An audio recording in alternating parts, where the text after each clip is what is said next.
everyone, I'm Will, welcome back to my channel, and today I'm going to be talking about one of my favorite pastimes. I'm a big believer in horror movies, both in terms of entertainment and as a genuine form of cinematic art. When thinking about movies, the extent to which horror films have been excluded from artistic recognition is one of the more frustrating things in the industry. After, of course, the rampant racism and sexism, it was only recently that a great horror movie, Get Out, won an Academy Award, and that was really surprising for me. I even love less serious horror movies. Wes Craven's Scream scary movies? Uh-huh.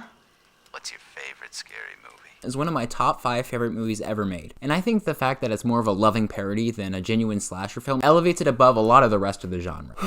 Unfortunately, with my love of great horror films established, I must also talk about how much I love god-awful horror movies. For all I complain about how horror movies are treated unfairly, some of my favorites are the least artistic, most cash grab garbage I've ever come across. There's a lot of these, and they're not hard to find. When I'm sad, bored, or both, I like to go on Netflix, type in the word horror, and find the most ridiculous sounding description on the website. It was while doing this that I came across my favorite awful horror movie, and the topic of today's video, Most Likely to Die. Way back in the mythical year of 2015, Laura Brennan had a brilliant idea. Like a bolt of lightning straight from the gods. Directly from the IMDb description, a group of former classmates gather for a pre-party at one of their homes before their 10-year high school reunion, and one by one, they are brutally slain in a manner befitting each's senior superlative. Now, I don't know about you, but that sounds like an absolutely dynamite script to me. Anthony DiBlasi agreed, and decided to direct what I now assume is his magnum opus, Most Likely to Die. It was while doing research for this video that I was heartbroken to discover that Most Likely to Die had been taken off of Netflix. I found it on YouTube for a couple bucks, so while I spent money to rewatch it, I urge you not to. This movie is painful enough without paying for it. Trust me. So instead of spending money on this dumpster fire, join me while I make fun of it. And hey, if it's ever back on Netflix, you'll already have my recommendation. A film sitting at a solid 40% on Rotten Tomatoes, Most Likely to Die stars an ensemble cast that includes, inexplicably, Perez Hilton, and is also one of the best movies I've ever seen in my life. Sure, it's only enjoyable on so many levels of irony that it no longer means anything, but goddamn is it fun to watch. And if you're willing to come along, I'd like to take you on a magical journey through the events of this movie. We start out as any awful horror movie should, a blonde woman and copious drinking. Now, it's kinda subtly woven in there, but this guy likes hockey. We're not even 10 minutes in before we get our first on-screen death, Ray's girlfriend, Ashley. For those keeping score, her superlative was most likely to have her name in lights. That's when this movie does the most innovative thing I've ever seen. It shows us who the killer is in the opening credits. I shit you not, this movie straight up tells us the killer is the guy voted most likely to die, with his picture scratched out in the senior yearbook. But don't worry, the other characters don't even know anyone's dead, and the killer is just getting started. Next up, my favorite horror trope, everything has to start off great. Music plays, people are making toast to themselves, and everyone is reminiscing about high school and how great it was. Man, I hope there was no one who felt a different way about high school and might be seeking revenge, because talk like that might make him a little upset. And they're all absolutely terrible, except for one. Gabby is so remorseful about the mean thing that they did in high school. You think John had a gun in his locker because of a yearbook prank? I definitely think it was the straw that broke the camel's back. Damn, I wonder if she'll be the one to survive to the end of this movie. Oh look! Friendly repartee! These two former lovers turned enemies are making up. Just kidding. Haha, he wants something from her. Wait, what's this? The murder shed? Boy howdy, there's noise coming from within, but no one is responding to your call. I mean, gotta check it out, right, Gabby? Psych! It's a fucking corpse. You see, this is where they do the clever thing where they actually put her name in lights. It's a good move on the part of the killers, you know, big brain right there. Don't you guys know you're in a horror movie? You can't have sex. Enjoy life while it lasts. You know who did this? What, Ray? Ray would not do this, man. He has a temper, but this? Ray did it. Wait, no he didn't. You know how I know that? Because they tell us during the fucking opening credits. Check your scorecard, folks. That's on-screen death number 2, former class president Simone. If only she hadn't had sex in a horror movie, she'd be alive to this day. She was most likely to get what she wants, and she wanted to spend the rest of her life in the hot tub. If I was to nitpick, I'd point out that she actually spent the rest of her life indoors and it's just her body in the hot tub, so it's a good thing I'm not going to nitpick. Folks, do you know what time it is? It's midpoint monologue time. Let's talk about our feelings and describe the thesis of the movie exactly. Hell yeah, brother.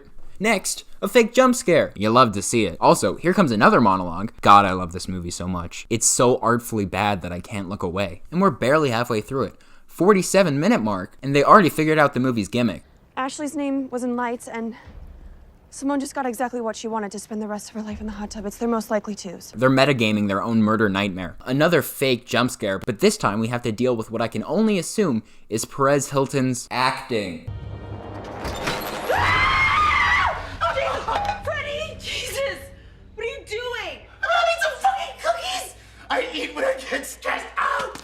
Now this poor bastard is just trying to run and get the cops, but they keep showing lingering shots of him, so you know he's about to die. It's like an algorithm wrote this movie after someone typed high school reunion plus horror and hit I'm feeling lucky. Now there's blood in the soap, who fucking knows why. It's scary, I guess. Now it's time for the part where the people decide that this can't actually be happening and that it's a prank. I feel like that's what the studio execs said when they were handed this script. Holy shit. Am I being punked? Writing is hard, right? Now, Brad got stabbed, but he's not dead yet because he's one of only 2 characters with more than one personality trait. Also, something I just noticed while watching this movie, it's unrated, which is always a sign of quality. Oh, since he got stabbed, he's trying to atone for ditching his pregnant girlfriend. That's how arcs work, right? I don't know. So folks, we're officially an hour in, and this is where shit goes absolutely off the goddamn rails. The graduate, that's what they call the killer by the way, breaks through a door, murders the model girlfriend by throwing his cap at her, then rips her head off. I changed my mind. An algorithm didn't write this alone. A 12-year-old wrote all the murder scenes while coming down from a Mountain Dew high. So he's going after Gabby, but Jade shows up in time, can't hit him from 4 yards, and Gabby goes after him, leaving her poor best friend defenseless. Uh-oh, Spaghetti-O. I wonder what will happen next. Womp womp. Okay, so this is like the only part I would unironically argue is genuinely clever horror stuff. The graduate puts Jade behind a mirror, causing Gabby to shoot at it and kill her friend. Gabby, however, does not seem to realize that if it was a reflection, he would actually be behind her. So after she drops the gun, he is free to slowly walk towards it and pick it up. The killer, right, I guess seeing how sad she is, decides that he doesn't want to kill her right now, despite that being his only goal expressed thus far. Here's our big plot twist, folks. DJ, the class clown friend, is the graduate. Haha. Did I trick you? Wait, you're saying you knew a twist was coming because it's a cheap horror movie and you're not actually at all surprised? Damn. Wait, hold on. Didn't they literally tell us it was someone else? Oh, it's a lie. A lie is not a twist. So, while the insanely intricate story is taking place, let's use this time to check our scorecards. Jade, most likely to break hearts, got shot in the heart, and Lamont, most likely to eat anything, was forced to eat a sharpened hockey stick. DJ sure is making quick work of things. I hear you asking, why would DJ do this? How does it relate to John Doherty, the kid who got expelled and got scratched out of their yearbook? Well, to hear him tell it, It all goes back to, John Doherty, really.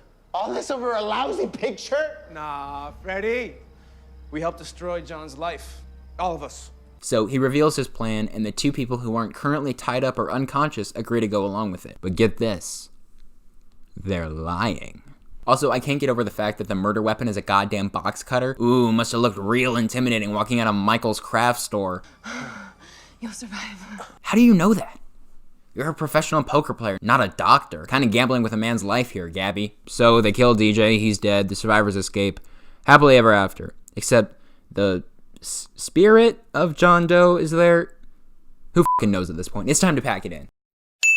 I just gotta complain about a couple more things in a lightning round. 1, there's a guy conveniently filming things and being a general creepy asshole. 2, Perez Hilton's acting. 3, we get queer representation, just for one of them to die and the other to admit to killing his boyfriend in a drunken car crash. This isn't what we were asking for, Hollywood. 4, obvious fake killer telegraphing. Number 5, finally, the bright blue robe is not scary. So, that's most likely to die. I hope I was able to adequately explain why I love this movie despite its endless faults. And I really hope you'll join me in watching more garbage horror movies. I'll never be able to explain it, but there are a few things I find more entertaining than awful horror. Don't forget to mercilessly mock this movie in the comments, as well as giving me some suggestions for other bad horror movies. Leave a like to stroke my ego, and subscribe to the channel if you like what I'm doing here. Thank you so much for watching, and I will see you next Tuesday.